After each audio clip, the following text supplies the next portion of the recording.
السلام علیکم ورحمۃ اللہ وبرکاتہ۔ آج میں آپ لوگوں کو بتانے جا رہا ہوں کہ 5 وقت کی جو نماز اللہ تعالیٰ نے ہر بالغ عاقل مسلمان مرد اور عورت پر جو فرض کی ہیں، تو ہر نماز میں کتنی رکعتیں ہوتی ہیں، کتنی سنتیں ہوتی ہیں، نوافل کتنے ہوتے ہیں، ان ساری چیزوں کو آج میں آپ لوگوں کی خدمت میں کلیئر کرنے جا رہا ہوں۔ 5 وقت کی نمازیں ہر مسلمان بالغ اور عاقل پر پڑھنا فرض ہے۔ اگر کوئی کھڑے ہو کر نہیں پڑھ سکتا تو بیٹھ کر پڑھے، بیٹھ کر نہیں پڑھ سکتا تو لیٹ کر پڑھے، لیٹ کر بھی نہیں پڑھ سکتا تو اشارے سے پڑھے، لیکن نماز کسی بھی صورت میں معاف نہیں ہے۔ اور نماز کے اندر جو یہ سنتیں ہوتی ہیں، نوافل ہوتے ہیں، آخرت کے میدان میں جب ہماری نمازوں میں کمیاں نکلیں گی نا، تو پوچھا جائے گا اس کے نام اعمال کی سنتیں لے کر آؤ، نوافل لے کر آؤ، تو ہمارے فرض میں جو کمیاں ہیں وہ ان سنت اور نوافل کے ذریعے پوری کی جائیں گی۔ اسی وجہ سے ان کا پڑھنا بہت زیادہ ضروری ہے۔ لیکن چونکہ سنت اور نوافل اس میں کچھ فرق بھی ہوتا ہے، وہ فرق اور پوری تعداد میں انشاءاللہ آج آپ لوگوں کی خدمت میں عرض کرنے جا رہا ہوں۔ ویڈیو مکمل دیکھیے گا، بیچ میں ہم اسکپ کر دیتے ہیں تھوڑی سی سن کر اور سوچتے ہیں کہ بات پوری پتہ چل گئی، بات پوری پتہ نہیں چلتی اور فائدہ بھی مکمل حاصل نہیں ہو پاتا، اس لیے مکمل دیکھیے گا۔ سب سے پہلی نماز جو ہے وہ ہے فجر کی۔ فجر کی نماز میں 4 رکعتیں ہوتی ہیں، 2 سنت مؤکدہ، پھر اس کے بعد 2 فرض ہوتے ہیں۔ 4 رکعتیں ہوتی ہیں فجر کی نماز میں۔ اچھا، یہ ایک ہوتی ہیں سنتیں اور کچھ ہوتے ہیں نوافل۔ تو سنت اور نوافل کے درمیان فرق کیا ہے؟ تو اس کو آپ سمجھ لیں کہ سنتیں اگر کوئی ضرورت پڑی، بہت ارجنٹ کام آ گیا یا کہیں ہمیں کوئی ضروری کام سے جانا تھا، تو مجبوری میں سنتوں کو چھوڑا جا سکتا ہے، لیکن چھوڑنے کی عادت نہیں بنانی چاہیے۔ سنتیں چھوڑنے کی مستقل اگر کوئی عادت بنا لیتا ہے تو حدیث شریف میں آتا ہے کہ وہ اللہ کے نبی صلی اللہ علیہ وسلم کی شفاعت سے محروم ہو سکتا ہے۔ تو سنتیں چھوڑنے کی عادت نہیں بنانی چاہیے۔ اور نوافل جو ہیں پڑھ لو تو ثواب ہے، اور نہ پڑھو تو اس میں کوئی گناہ نہیں ہے۔ نوافل میں آپ کا اختیار شریعت نہیں دیا ہے کہ آپ کی مرضی ہے تو پڑھ لو، اور اگر مرضی نہیں ہے تو تمہاری مرضی ہے، مت پڑھو، پڑھ لو گے تو ثواب مل جائے گا، نہیں پڑھو گے تو کوئی گناہ نہیں ہے۔ لیکن سنتیں کبھی کبھار کسی ضرورت کی بنیاد پر آدمی نے اگر چھوڑ دیں تو اس میں کوئی گناہ نہیں ہے، لیکن مستقل ایک آدمی سنتیں نہیں پڑھتا ہے، روزانہ اس نے چھوڑنے کا معمول بنا رکھا ہے، تو سنتیں چھوڑنے والا پھر گناہ کبیرہ کا مرتکب ہو جاتا ہے، اور آخرت میں کے میدان میں وہ اللہ کے نبی کی شفاعت سے محروم ہو سکتا ہے۔ تو فجر کے اندر 4 رکعتیں ہوتی ہیں، 2 رکعت سنت مؤکدہ ہیں۔ اچھا، ایک چیز یہ بھی سمجھ لیں کہ سنت میں ایک ہوتی ہیں سنت مؤکدہ اور ایک ہوتی ہے سنت غیر مؤکدہ۔ سنت مؤکدہ کہا جاتا ہے کہ اللہ کے نبی نے بغیر عذر کے ان سنتوں کو چھوڑا نہیں، بغیر عذر کے اللہ کے نبی نے کبھی ان سنتوں کو نہیں چھوڑا، کبھی نہیں چھوڑا۔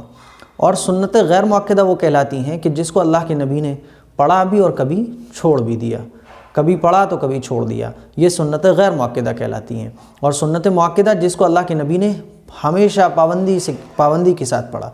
تو فجر کی نماز سے پہلے جو سنت مؤکدہ ہیں وہ 2 رکعت ہیں، اسی لیے ان کو پڑھنا بہت زیادہ ضروری ہے۔ پھر اس کے بعد 2 فرض ہوتے ہیں جو مرد حضرات امام کے ساتھ پڑھتے ہیں، اور عورتیں خواتین جو ہیں وہ گھر کے اندر اکیلے پڑھتی ہیں۔ تو فجر کے اندر 4 رکعت ہوتی ہیں، ظہر کے اندر 12 رکعتیں ہوتی ہیں۔ ظہر کی نماز میں 12 رکعتیں ہوتی ہیں، 4 سنت فرض سے پہلے، سب سے پہلے 4 سنت ہوتی ہیں، اور یہ جو سنت ہیں 4 یہ سنت مؤکدہ ہیں، یعنی ان کو پڑھنا ضروری ہے۔ پھر اس کے بعد 4 فرض ہوتے ہیں، پھر اس کے بعد 2 سنتیں ہوتی ہیں، اور یہ سنتیں بھی سنت مؤکدہ یعنی پڑھنا ضروری ہے۔ پھر اس کے بعد 2 نفل ہوتے ہیں۔ نفل وہی ہے کہ آپ پڑھ لیں تو ثواب، نہیں پڑھیں تو کوئی حرج، کوئی گناہ نہیں ہے۔ تو ظہر کے اندر 12 رکعتیں ہوتی ہیں، 4 سنت، پھر 4 فرض، پھر 2 سنت، پھر 2 نفل۔ اور ظہر میں جتنی بھی سنتیں ہیں یہ سنت مؤکدہ ہیں، یعنی ان کو پڑھنا چاہیے۔ عصر کی نماز میں 8 رکعتیں ہوتی ہیں، سب سے پہلے 4 سنت غیر مؤکدہ۔ سنت غیر مؤکدہ کا مطلب یہی ہے کہ اس کو پڑھ لیں تو بہتر ہے، اور اگر کسی کام کی وجہ سے، کسی عذر کی وجہ سے آپ چھوڑ دیں گے تو اس پہ کوئی گناہ نہیں ہے، کیونکہ سنت غیر مؤکدہ کہلاتی وہی ہیں کہ جس کو اللہ کے نبی نے کبھی پڑھا ہے اور کبھی چھوڑ دیا ہے۔ تو عصر کی نماز میں 8 رکعتیں ہوتی ہیں، سب سے پہلے 4 سنت غیر مؤکدہ ہیں، پھر 4 فرض، یہ عصر کی نماز کی رکعتیں ہو گئی۔ مغرب کی نماز میں 7 رکعتیں ہوتی ہیں، سب سے پہلے 3 فرض ہوتے ہیں، 3 فرض، پھر اس کے بعد 2 سنت، اور یہ جو 2 سنت ہیں یہ سنت مؤکدہ ہیں، یعنی ان کو چھوڑنا نہیں چاہیے۔ پھر اس کے بعد 2 نفل۔ تو مغرب کی نماز میں 7 رکعتیں ہو گئی، نمبر 1 3 فرض، پھر اس کے بعد 2 سنت، پھر اس کے بعد 2 نفل۔ عشاء کی نماز میں 17 رکعتیں ہوتی ہیں، عشاء کی نماز میں 17 رکعتیں ہوتی ہیں۔ اب جب آپ اس کو اچھے طریقے سے سمجھ لیں گے کہ نفل کیا ہوتے ہیں، سنت میں سنت مؤکدہ، سنت غیر مؤکدہ کیا ہوتے ہیں، تو ہماری بہنیں جو آج کل عشاء کی نماز یہ سوچ کر چھوڑ دیتی ہیں کہ صاحب 17 رکعتیں کون پڑھے گا، چلو کل سے پڑھ لیں گے۔ یاد رکھیے گا، فرض تو کسی حال میں چھوٹنے ہی نہیں چاہیے۔ آلس آ رہا ہے، من نہیں کر رہا، پھر بھی کم از کم فرض تو ہمیں ہر حال میں پڑھنے کی عادت بنا لینی چاہیے، کتنے ہی شیطان کیوں نہ بہکائے۔ تو عشاء میں 17 رکعتیں ہوتی ہیں۔ سب سے پہلے جو 4 سنت ہم لوگ پڑھتے ہیں وہ سنت غیر مؤکدہ ہے، سنت مؤکدہ نہیں ہے۔ پھر اس کے بعد 4 فرض ہوتے ہیں، پھر اس کے بعد 2 سنت ہوتی ہیں اور یہ سنت مؤکدہ ہے۔ پھر اس کے بعد 2 نفل ہوتے ہیں، پھر اس کے بعد 3 وتر ہوتے ہیں، پھر اس کے بعد 2 نفل ہوتے ہیں۔ اس طریقے سے عشاء میں 17 رکعتیں ہو جاتی ہیں۔ میں پھر عرض کر رہا ہوں، سب سے پہلے 4 سنت اور یہ سنت غیر مؤکدہ ہے، پھر اس کے بعد 4 فرض، پھر اس کے بعد 2 سنت اور یہ سنت مؤکدہ ہیں، پھر اس کے بعد 2 نفل، پھر اس کے بعد 3 وتر، پھر اس کے بعد 2 نفل۔ اس طریقے سے عشاء کی نماز میں ہو جاتی ہیں 17 رکعتیں۔ اب اس میں سنت مؤکدہ صرف 2 ہی ہیں، پھر اس کے بعد 3 وتر ہیں۔ وتر پڑھنا بھی واجب ہے، یعنی اس کو اگر کوئی چھوڑ دے گا تو اس پر گناہ ہوگا اور اس کی قضا بھی ضروری ہے۔ عشاء کی نماز میں 17 رکعتیں، 4 سنت، 4 فرض، 2 سنت، 2 نفل، 3 وتر اور پھر 2 نفل۔ اس طریقے سے 17 رکعتیں ہمیں مکمل کرنی ہوتی ہیں۔ تو آج کی ویڈیو میں میں نے آپ لوگوں کو رکعتیں اور سنت کتنی، سنت مؤکدہ، سنت غیر مؤکدہ، نفل، ان ساری چیزوں کو میں نے آپ لوگوں کی خدمت میں بہت شارٹ انداز میں پیش کیا ہے تاکہ آسانی کے ساتھ آپ لوگ سمجھ سکیں۔ بات اتنی ہی سمجھاتا ہوں میں جتنی آپ لوگوں کو آسانی کے ساتھ سمجھ میں آ جائے۔ پھر بھی اگر کوئی کنفیوژن ہو آپ مجھے واٹس ایپ پر، میرا جو نمبر ہے، فون کال نمبر بھی میں نے دے رکھا ہے، آپ لوگ مجھے کال کیا کریں تو وہ 9 بجے کے بعد کیا کریں، مہربانی ہوگی، کیونکہ میرے اپنے بھی کام ہوتے ہیں۔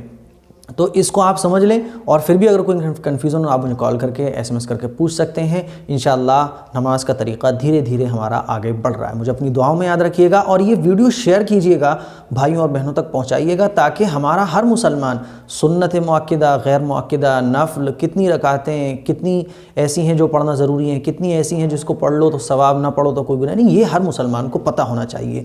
تو یاد رکھیں، سنت 2 قسم کی ہوتی ہیں، سنت مؤکدہ اور سنت غیر مؤکدہ۔ سنت مؤکدہ ان کو کہتے ہیں جس کو اللہ کے نبی نے کبھی نہیں چھوڑا، سنت غیر مؤکدہ ان کو کہتے ہیں جس کو اللہ کے نبی نے کبھی پڑھا ہے اور کبھی نہیں پڑھا ہے۔ نفل وہ کہلاتے ہیں پڑھ لو تو ثواب، نہ پڑھو تو کوئی گناہ نہیں ہے۔ اس ویڈیو کو خوب شیئر کیجئے گا، سیکھیے، سکھائیے اور دین کو خوب پھیلائیے۔ مجھے اپنی دعاؤں میں یاد رکھیے۔ السلام علیکم ورحمۃ اللہ وبرکاتہ۔